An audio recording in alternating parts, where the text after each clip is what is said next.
आसाराम को अरेस्ट करने से पहले ही जोधपुर पुलिस आसाराम के आश्रम में सादा कपड़ों में रह रही थी। नई भाजपा सरकार आते ही आसाराम केस की जांच कर रहे पुलिस अधिकारी ट्रांसफर कर दिए जाते हैं। आसाराम के भक्तों ने कहा कि आप कल्पना भी नहीं कर सकते, उससे भी ज्यादा पैसा बापू आपको देंगे, बस आप केस के इम्पोर्टेंट विटनेस अमृत प्रजापति की सूरत में गोली मारकर हत्या कर दी जाती है। जेल में बंद आसाराम के छुए हुए पानी को पानी के टैंकर में डाल दिया जाता। इस टैंकर से आसाराम के भक्त पानी पीते। मेडिकल रिपोर्ट से ये प्रूव हो गया कि आसाराम यौन उत्पीड़न मामले में आसाराम के गुरुकुल में पढ़ने वाली आसाराम जो कि जेल के अंदर है, आसाराम बापू को लेकर जा रही है। आसाराम को समन दे ही दिया। आसाराम पर रोज नए नए आरोप सामने आ रहे हैं। आसाराम पर नाबालिग से बलात्कार का आरोप। जोधपुर पुलिस के नोटिस के बाद भी 29 अगस्त के दिन आसाराम अपने ऊपर लगे यौन शोषण के केस की जांच में सहयोग देने के लिए जोधपुर नहीं पहुंचते। सवाल उठने लगे कि आसाराम कहां हैं? आसाराम गायब हो चुके थे।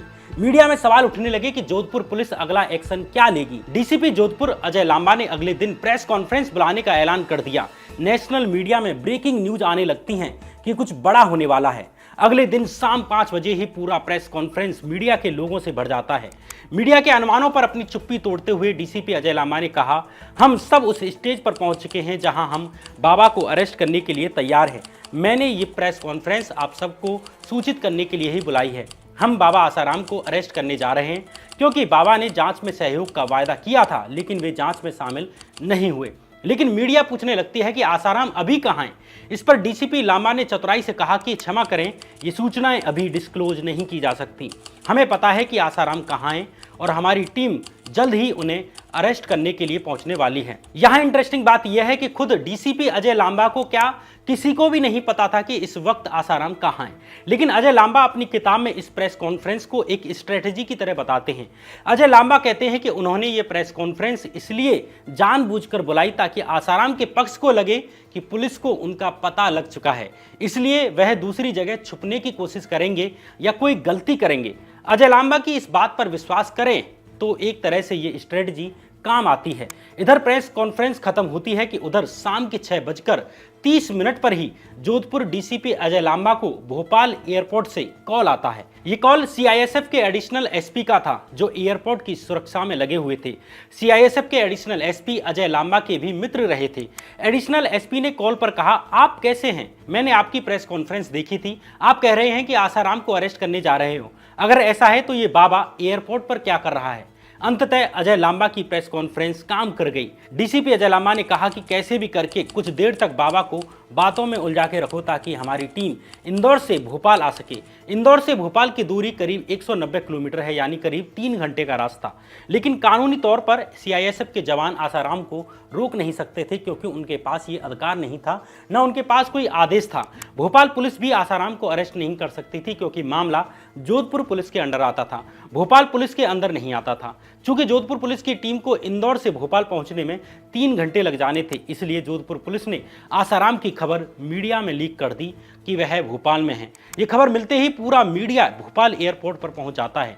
मीडिया से नजरें बचाने के लिए आसाराम बाबा भी एक कोने से दूसरे कोने में भागने लगते हैं। आसाराम को जब ये पता लग गया कि अब मीडिया भी आ गई है तो उन्हें यहाँ से अरेस्ट किया जा सकता है, तो आसाराम अपने इंदौर वाले आश्रम के लिए वापस लौटने लगते हैं। उन्हें लगा कि पुलिस इंदौर आश्रम के अंदर घुसने की हिम्मत नहीं करेगी। सर्विलांस का जो काम अब जोधपुर पुलिस को करना चाहिए था, वह काम अब मीडिया कर रहा था।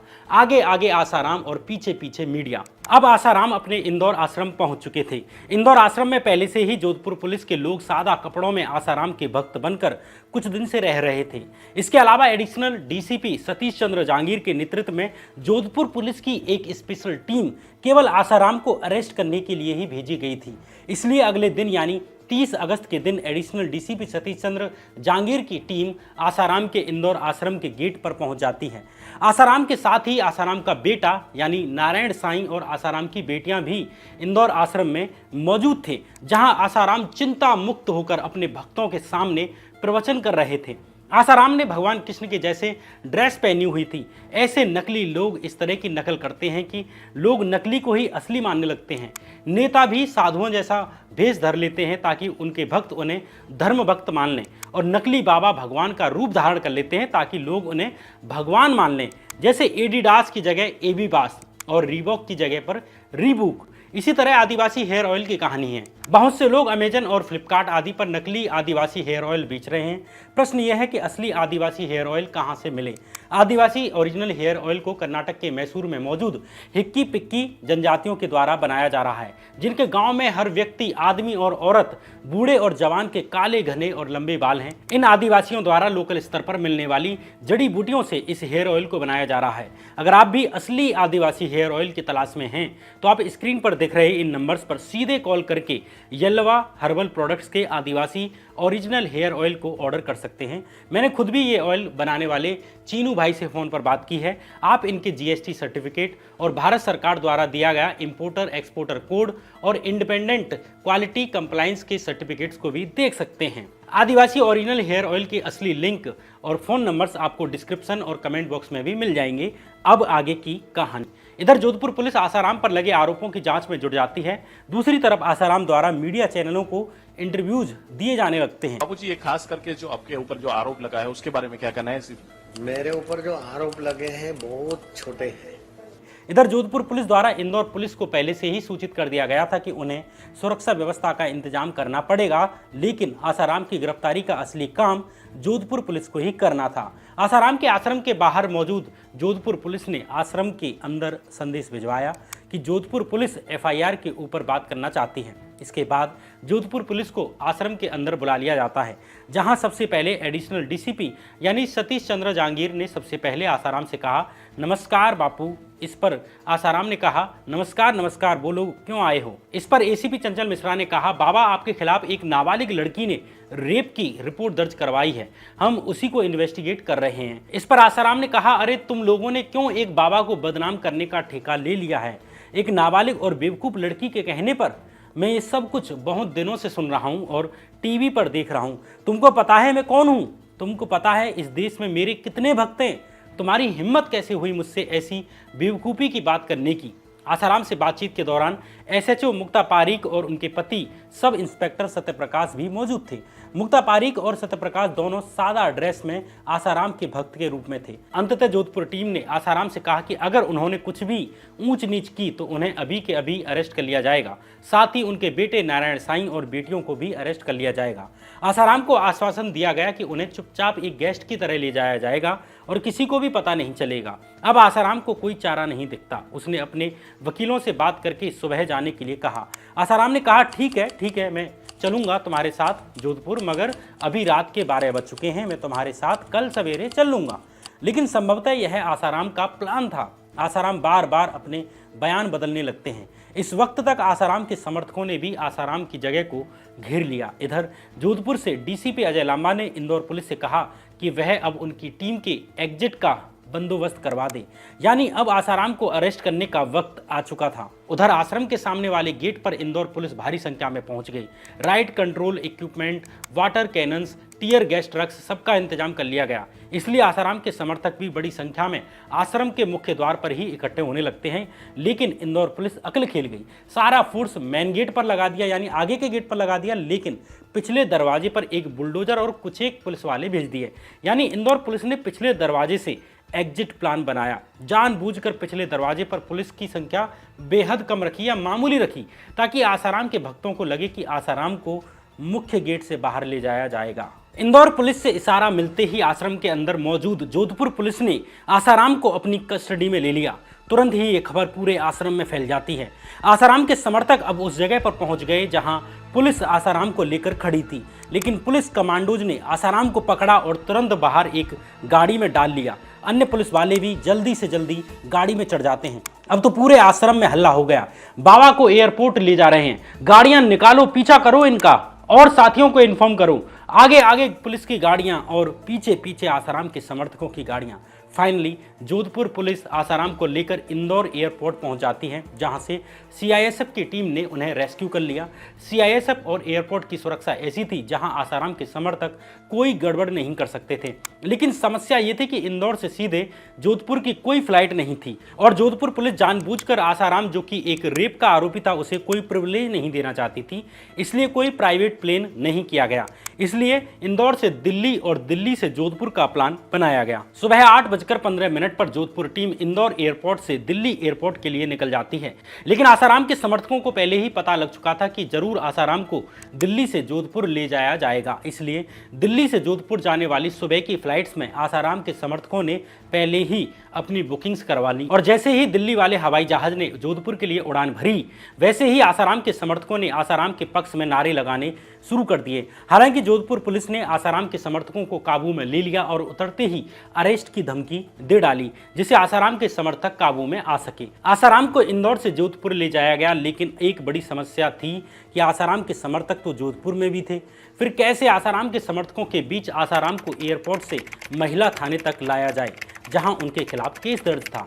लेकिन यहां जोधपुर पुलिस ने एक अक्ल खेली। एक तो ये कि एयरपोर्ट के बाद आसाराम को मुख्य रास्ते से नहीं लाए, बल्कि लास्ट समय में रूट बदलकर दूसरे रास्ते से जोधपुर के अंदर लाया गया। दूसरा, केवल 3 गाड़ियां रखी गईं, एक आगे एक पीछे और बीच में आसाराम वाली गाड़ी। तीसरा, आसाराम को महिला थाने ले जाने के बजाय राजस्थान आर्म्ड कंस्टेबुलरी यानी आरएसी में ले जाया गया।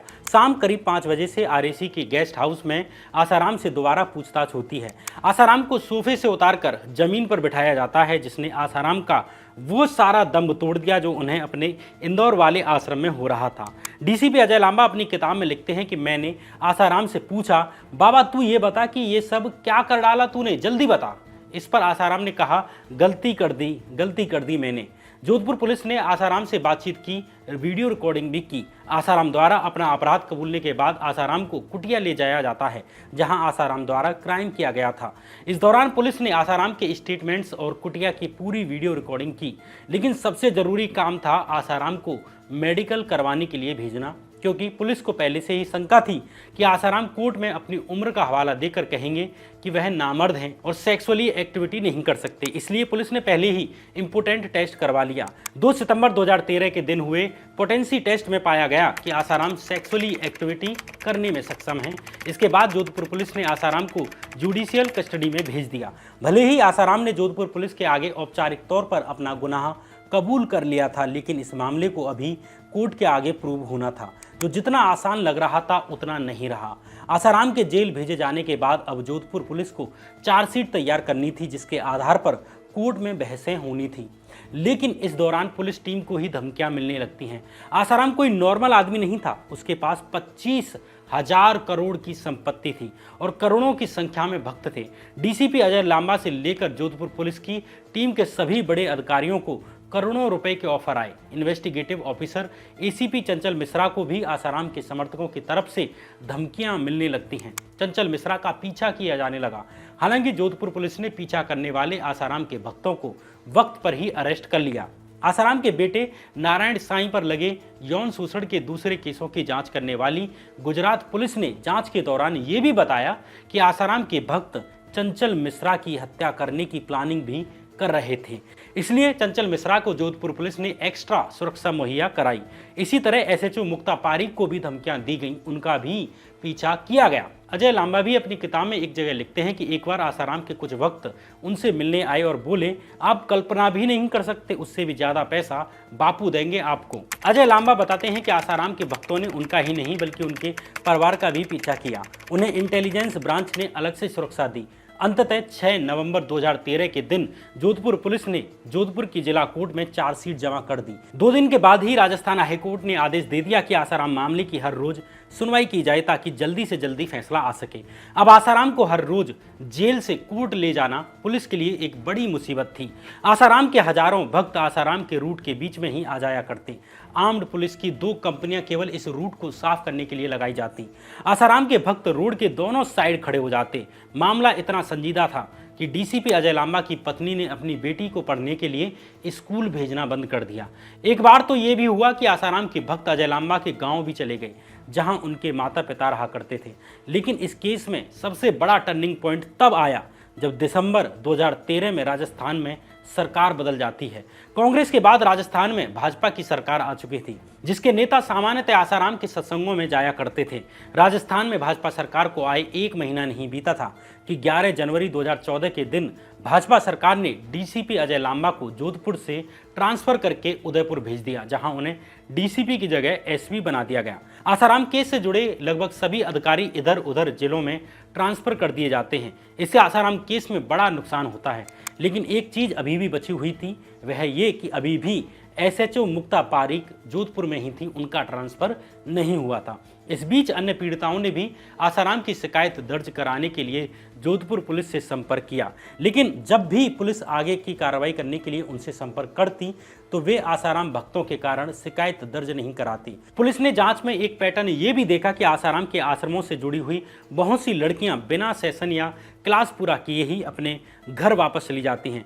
कई तो फाइनल ईयर में या पेपर के जस्ट पहले ही, वह भी बिना किसी सही कारण के। इससे जोधपुर पुलिस को शक हुआ, लेकिन जब पुलिस उनके परिवारों से बात करने की कोशिश करती तो वे आश्रम के अपने अनुभवों को भूलना चाहते थे और कोई भी बयान नहीं देना चाहते थे। लेकिन ये सोचकर कि आगे इसमें भी और भी पीड़ित महिलाएं सामने आएंगी और भी सबूत आएंगे, इसलिए जोधपुर पुलिस ने ओपन चार्जशीट जमा की, यानी आगे अगर जांच में कुछ सामने आया तो उसे भी चार्जशीट में ऐड कर दिया जाएगा। लेकिन राजस्थान में नई सरकार यानी भाजपा सरकार के आने के बाद देखा गया कि जांच से जुड़े कुछ अन्य अधिकारी इस ओपन चार्जशीट का फायदा इस तरह लेने लगे कि वो आसाराम के फेवर में जाए। अब ये ढूंढा जाने लगा कि कैसे भी ये साबित कर दिया जाए कि लड़की नाबालिग नहीं है। अगर ये प्रूव हो जाए तो पॉक्सो एक्ट जो लगा है, जिसमें जबरन ओरल सेक्स या प्राइवेट पार्ट में उंगलियों के इस्तेमाल को भी रेप माना जाता है, वो एक्ट नहीं लगेगा। इस तरह आसाराम की आधी मुसीबत वहीं खत्म हो जाएगी। लेकिन अजय लांबा और उनकी टीम के वे लोग जो जोधपुर से ट्रांसफर कर दिए गए थे, वे अब भी इस नाबालिग लड़की की मदद के लिए इस केस पर नजर बनाए हुए थे। अजय लांबा और इस केस के वक्त कमिश्नर ऑफ पुलिस रहे बीजू जॉर्ज जोसेफ ने राजस्थान पुलिस के चीफ यानी डीजीपी से मुलाकात की और जांच के बदले हुए तरीके से अवगत कराया। डीजीपी के हस्तक्षेप के बाद अब ओपन चार्जशीट को अब क्लोज्ड चार्जशीट में बदल दिया जाता है। अब कोर्ट में हर दिन आसाराम के मामले पर बहस होने लगती है। पीड़िता माधुरी की तरफ से वकील पीसी सोलंकी और वकील प्रमोद वर्मा खड़े थे, जो बिना फीस के ही इस केस में अपनी लीगल हेल्प दे रहे थे। भले ही आसाराम के केस की हर दिन सुनवाई हो रही थी, लेकिन आसाराम के पक्ष की तरफ से जानबूझकर हर कानूनी लूप होल का फायदा उठाया गया। कभी कुछ तो कभी कुछ। इस कारण हर दिन चलने वाली ये सुनवाई में 1 साल, 2 साल, 3 साल, 4 साल बीत जाते हैं। इस बीच पीड़ित परिवार भी मानसिक रूप से थक जाता। एक तो उनका विश्वास टूटा, उनकी बेटी के साथ इतना बुरा अनुभव हुआ, ऊपर से कोर्ट में लगने वाले सामान्य खर्चे ने भी उनको आर्थिक रूप से भारी नुकसान पहुंचाया। कोर्ट केस में उलझने के कारण पीड़िता के पिता के ट्रांसपोर्ट का बिजनेस ठप पड़ जाता है। लेकिन 2 ऐसी अफसर थीं जो इस मामले में एक स्तंभ की तरह खड़ी रही थीं। वह थीं एक एसएचओ मुक्ता पारीक और दूसरी थी एसीपी चंचल मिश्रा।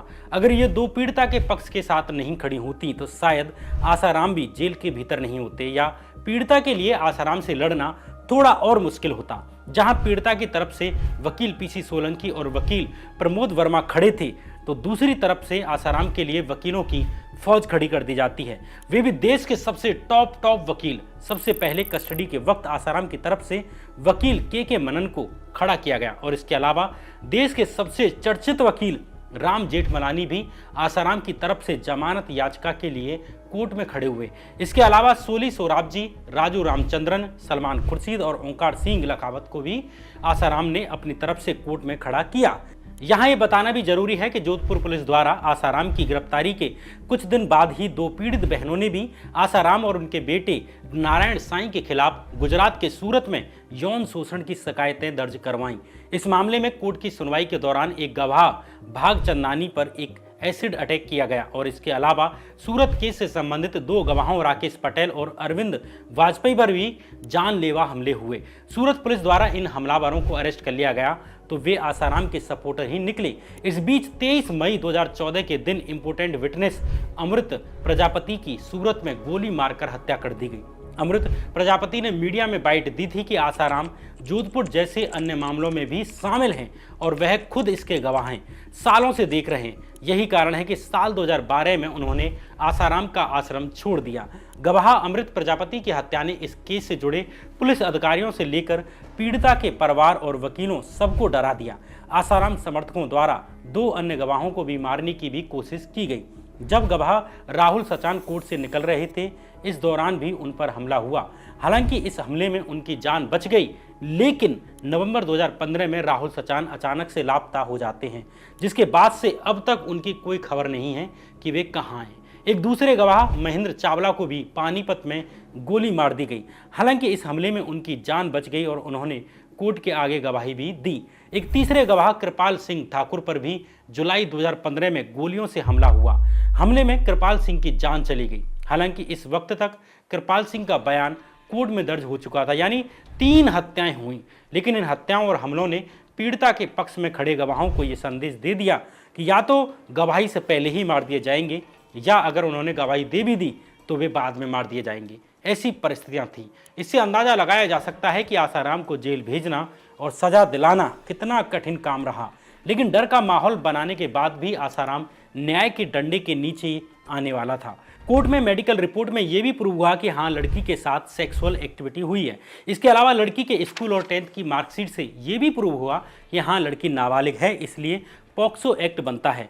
कॉल रिकॉर्डिंग से यह भी पता चला कि आसाराम, हॉस्टल वार्डन शिल्पी, आश्रम डायरेक्टर शरद चंद्रा और आसाराम के असिस्टेंट शिवा के बीच घटना के दिनों में फ़ोन पर बातें हुई हैं। उनके बीच पहले फ़ोन पर जो बातचीत होती थी वो कम होती थी, लेकिन 6 और 15 अगस्त के बीच, यानी पीड़िता के बीमार होने और पीड़िता को दिखाने के लिए आसाराम के पास लाने और यौन शोषण की घटना होने के बीच की अवधि में इन सभी लोगों के बीच कॉल की संख्या में काफ़ी अधिक वृद्धि हुई है। इधर कोर्ट में हो रही सुनवाई के दौरान आसाराम के भक्त महत्वपूर्ण त्योहारों और पूर्णिमा के दिन जेल के सामने इकट्ठे हो जाते। आसाराम के भक्त निराश होकर ना जाएं, इसके लिए जेल प्रशासन ने एक तरीका निकाला। तरीका ये कि आसाराम के द्वारा छुए हुए एक बोतल पानी को पानी वाले टैंकर में डाल दिया जाता। इस टैंकर से आसाराम के भक्त पानी पीते और बापू का आशीर्वाद समझ लेते। इससे समझा जा सकता है कि जेल से कोर्ट जाने के बीच आसाराम के समर्थक उन्हें देखने के लिए क्या क्या करते होंगे। लेकिन अब फैसले का वक्त आ चुका था। करीब 5 साल तक चली कोर्ट की सुनवाई के बाद जज ने ऐलान कर दिया कि 25 अप्रैल 2018 के दिन आसाराम केस का फैसला घोषित कर दिया जाएगा। इस वक्त तक यानी 25 अगस्त 2017 के दिन राम रहीम मामले में भी फैसला आ चुका था, जिसके बाद हुई हिंसा में 38 से अधिक लोगों की मौत हुई थी।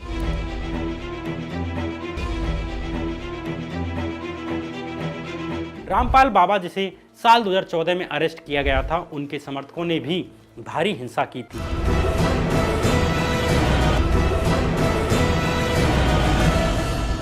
इसलिए सबक लेते हुए जोधपुर के पुलिस कमिश्नर अशोक राठौर ने पहले से ही सुरक्षा इंतजाम शुरू कर दिए। जजमेंट में अभी 15 दिन बचे हुए थे, मगर जोधपुर पुलिस ने ऐसी व्यवस्था की कि परिंदा भी पर न मार सकी। पीड़ितों की भी सुरक्षा बढ़ा दी गई। राजस्थान हाईकोर्ट के आदेश के बाद तय हुआ कि आसाराम के ऊपर जो फैसला सुनाया जाएगा वह कोर्ट में नहीं बल्कि जेल के भीतर ही सुनाया जाएगा। राजस्थान हाईकोर्ट के इस फैसले ने किसी भी तरह की हिंसा की संभावना को खत्म कर दिया। शहर के होटल मैनेजरों को निर्देश दे दिया गया कि आसाराम के समर्थकों को होटल ना दें। सिटी बस यूनियन से लेकर टैक्सी यूनियन के साथ मीटिंग करके निर्देश दिए गए कि आसाराम के समर्थक दिखें तो जोधपुर पुलिस को सूचित करें। जोधपुर पुलिस की यह तैयारी जजमेंट वाले दिन काम आई। आसाराम का एक भी समर्थक न कोर्ट के बाहर दिखा, न जेल परिसर के बाहर दिखा। अंततः 25 अप्रैल 2018 का दिन आ चुका था, यानी फैसले का दिन आ चुका था। देश के पूरे मीडिया में एक दिन पहले से ही आसाराम की खबरें दिखाई जाने लगती हैं। स्पेशल जज यानी मधुसूदन शर्मा को जेल के भीतर लाया जाता है।